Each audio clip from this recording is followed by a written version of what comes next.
A nuestro primer invitado.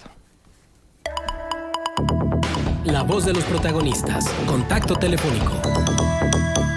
Y tenemos muchísimo gusto y le agradecemos de verdad y sabemos las limitaciones de tiempo, pero vamos a aprovechar la presencia de Marco Fernández, coordinador del Programa Anticorrupción de México Evalúa y profesor investigador del Tecnológico de Monterrey, para hablar de la aclaración que deben de ofrecer las entidades federativas de 52,000 millones de pesos observados por la Auditoría Superior de la Federación. Marco, muchas gracias por estar con nosotros en Contexto. Saludamos desde la comarca lagunera con muchísimo gusto Arturo González, Manuel Cerrato y una servidora, Marcela Pámanes. Hola, muy buenos días. Muchísimas gracias, como siempre, por el espacio. Gracias. Bueno, Marco. No es poca cosa esta cantidad de dinero que se debe de aclarar. Y ya sabemos que ahí en los rankings famosos, en las listas de los estados, bueno, pues figuran muchos de nuestros estados.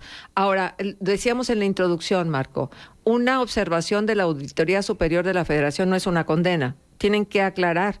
Pero qué triste que haya, porque luego hay una nota el día de hoy sobre David Colmenares en relación a la búsqueda del dinero perdido en su gestión, precisamente la Auditoría Superior de la Federación. Y entonces, el observador siendo observado, y así consecutivamente, ¿no? El cuento de nunca acabar por la desconfianza y por la falta de probidad de muchos de los funcionarios.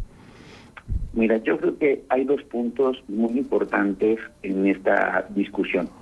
Para quien nos está escuchando y que no es especialista, la Auditoría Superior de la Federación es este órgano que tiene independencia técnica, pero que su jefe es la Cámara de Diputados, y donde sus funciones es revisar cómo se hace el ejercicio del gasto público por los distintos entes del gobierno, el gobierno federal, los gobiernos estatales y municipales, en particular con los recursos federales que se les transfieren, los distintos poderes, el poder judicial, el poder legislativo y los órganos internos, los órganos autónomos.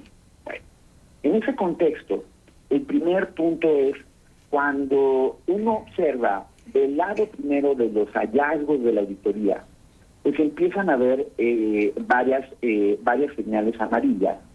Pero las señales amarillas se vuelven todavía más preocupantes porque también es necesario revisar cómo la Auditoría Superior de la Federación hace su trabajo y entonces digamos que la fotografía se vuelve más compleja. ¿Por qué? Primero, del lado de lo que encuentra la auditoría, por ejemplo, en esta última entrega de informes de auditoría correspondiente a la cuenta pública de 2021.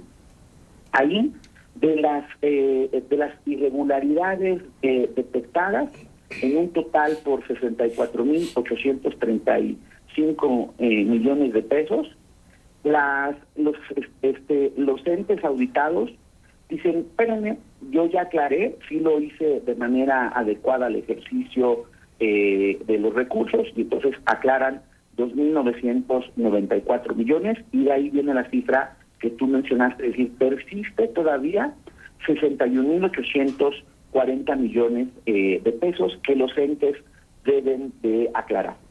De eso, la mayor parte se concentra en observaciones que se le están haciendo a los estados por el denominado gasto federalizado, es decir, por las transferencias que reciben, y ahí, por ejemplo, en el caso de Coahuila, es una de las entidades que tiene mayores observaciones por 3,261 millones de pesos. El problema es que, por un lado, si uno observa el total de auditorías que hizo en tres informes, dos que se presentaron el año pasado y este último que se presentó hace unos días, del total de 2,050 auditorías, el 82% de las auditorías se concentró en los estados y los municipios. Y aquí es donde empiezan las señales, amarillas, porque trata de justificar el titular de la auditoría que bueno, que porque los estados y los municipios reciben la mayor parte de sus ingresos de recursos transferidos por la federación.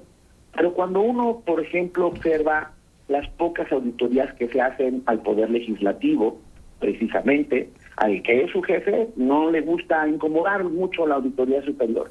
O al Poder Judicial, pues tampoco le rasca mucho. No hay claridad sobre cómo determina en el plan anual de auditorías las entidades y los rubros y las partidas sobre los que se va a auditar.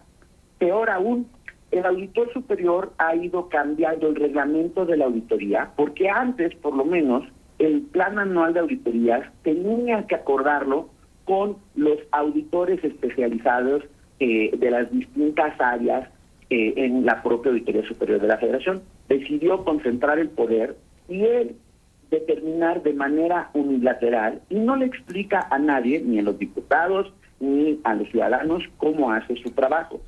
Hoy estamos a 23 de febrero, y a pesar de que la ley establece que para la cuenta pública del 2022 ya tendría que haber empezado a auditar la Auditoría Superior de la Federación, es la fecha que el auditor superior no presenta el plan anual de auditorías. Empieza uno a ver los resultados que estamos ahorita refiriendo y empiezan a aparecer, digamos, dos cosas. Problemas serios que preocupan, por ejemplo, en programas emblemáticos del gobierno federal, como son las pensiones de adultos mayores, la denominada Escuelas Maestra, que es el programa donde la Secretaría de Educación Pública y Secretaría del Bienestar entregan dinero directo a ciertas escuelas públicas en el país bajo la perorata de que supuestamente los padres de familia son los que pueden determinar mejor su uso, pero empieza a documentarse que no hay ni reglas adecuadas para la distribución, ni claridad en la selección de las escuelas, y hay ya evidencia de dinero que se ha entregado a comités que ni siquiera habían estado correctamente constituidos. Y entonces uno decía, bueno, obvio, si por ejemplo, es uno de los casos que evidencia que hay un problema serio, y en donde se hicieron dos tipos de auditoría. Una auditoría que se llama de cumplimiento financiero, es decir, que se revisa cómo se ejercieron los recursos y se hicieron de acuerdo a la norma. Y una auditoría de desempeño, es decir, que busca ver si la forma en que está siendo el ejercicio de los recursos está de acuerdo a las reglas, a la forma en que se plantea, opere de manera adecuada el programa de Escuelas Maestra. Pues aquí hay una cosa que no cuadra, porque por un lado la evaluación de desempeño evidencia problemas graves, muy graves de las escuelas nuestras, y la de cumplimiento financiero, aunque encuentra problemas de estos gastos indebidos, increíblemente los auditores deciden que no van a presentar ni denuncias, y que en el caso administrativo, es decir, las faltas administrativas que se tienen que investigar, que las consideran no graves. Entonces, por eso decía que aquí son las dos cosas. Por un lado, resultados que llaman la atención y que son preocupantes, pero que esos resultados a la vez son también preocupantes por la forma en que está haciendo su labor la Auditoría Superior de la Federación, y en donde una cosa es que tenga autonomía técnica, otra cosa es que sea un órgano que no rinde cuentas de la forma en que hace su trabajo, y en donde nosotros hemos venido documentando desde México Evalúa y el TEC de Monterrey en distintos trabajos, utilizando la información pública de la propia auditoría, cómo, a pesar de que presume mucho el señor David Colmenares que últimamente han presentado denuncias, lo que no dice, convenientemente calla, es que menos del 1% de las 1,000 denuncias que hay en la auditoría desde que se creó han causado sentencia, y de las que han causado sentencia, menos del 0.5% han sido sentencias condenatorias, las otras han sido sentencias de absolución. Digo, y ese tamaño es el problema de la impunidad a partir, por ejemplo, de las denuncias que presenta la Auditoría Superior de la Federación. Sí. Marco, muy buenos días, con el gusto de saludarte. Ahora, cuando vemos estos datos de lo que se observa, y después de lo que se logra recuperar, digo, sabemos cuando hay malversación, desvíos y demás, pues mucho del dinero se pierde o podría ser irrecuperable, pero de todos modos, aún con ello, ¿por qué es tan bajo el porcentaje de lo que se recupera? De esos 53,000 millones, pues nada más se recuperó el 4.4%. ¿Cuáles son los mecanismos justamente para devolverlo y por qué es tan difícil resarcir el daño? Precisamente tocas un punto fundamental que está en el corazón de el por qué hay que poner lupa sobre la forma en que hace su trabajo la auditoría. Uh-huh. Es clásico que en los días posteriores a la entrega de los informes tenemos conversaciones como las que estamos teniendo ahorita, en donde se habla mucho de los hallazgos, de las presuntas irregularidades de distintos programas, de los estados, de los municipios, etcétera. Pero en la conversación se pierde justo de los puntos nodales que tú señalas y que terminan siendo problemas de la impunidad. No solo no se recupera, por ejemplo, cuando se establecen multas, no las logran cobrar. Las denuncias prácticamente están ahí en el limbo jurídico. La parte de las faltas administrativas graves y los procesos que se tienen que seguir ante el Tribunal de Justicia Administrativa, pues no son en su gran mayoría exitosos. Que peor aún, este auditor ha empezado la costumbre desde hace 2 años de sacarle a los entes auditados la amarilla de la amarilla.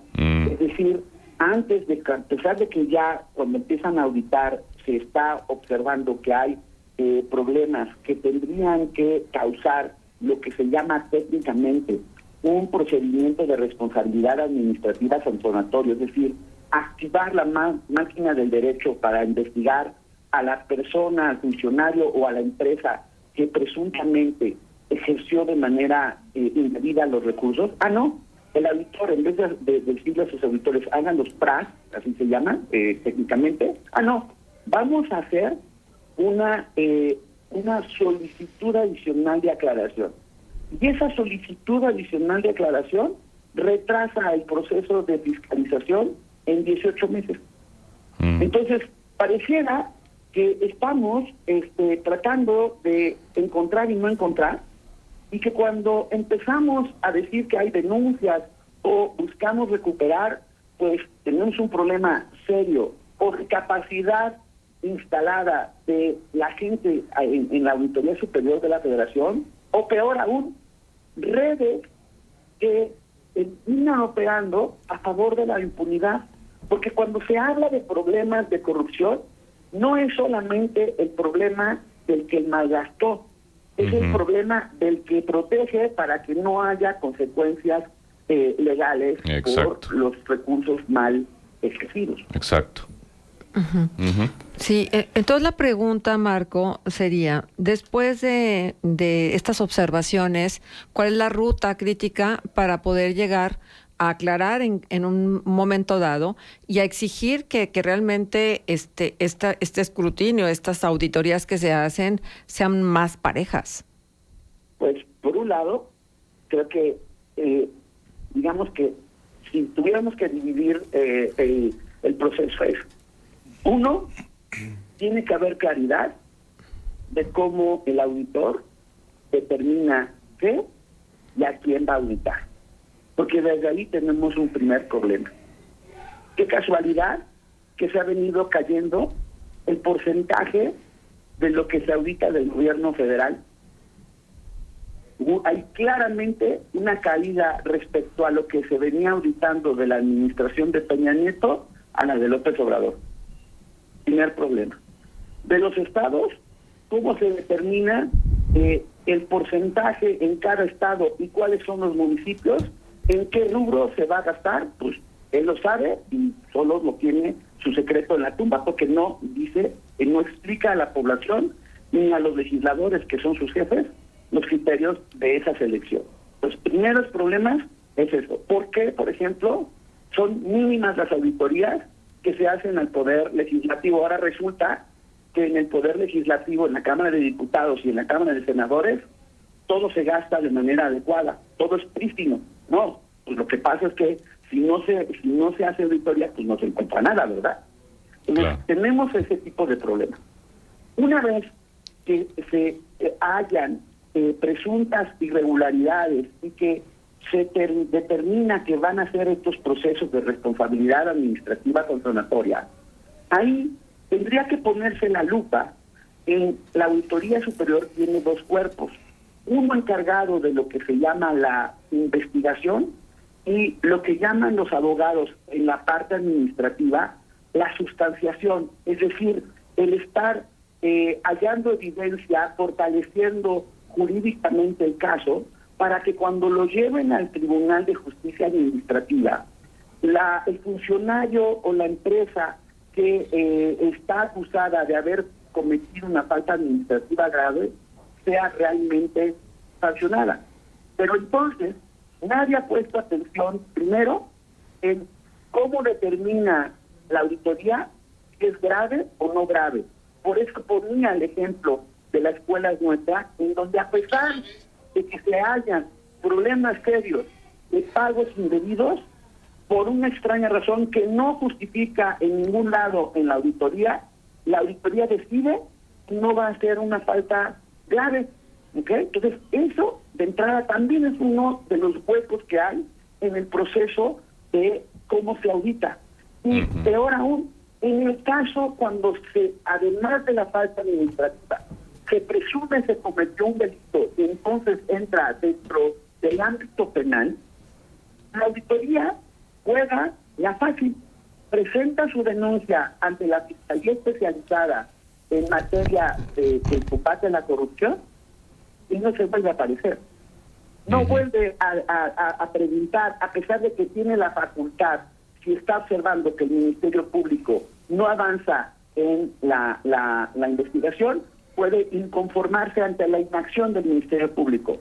Pero a pesar de que desde 2016 se le dio la facultad a la Auditoría Superior, jamás la ha utilizado.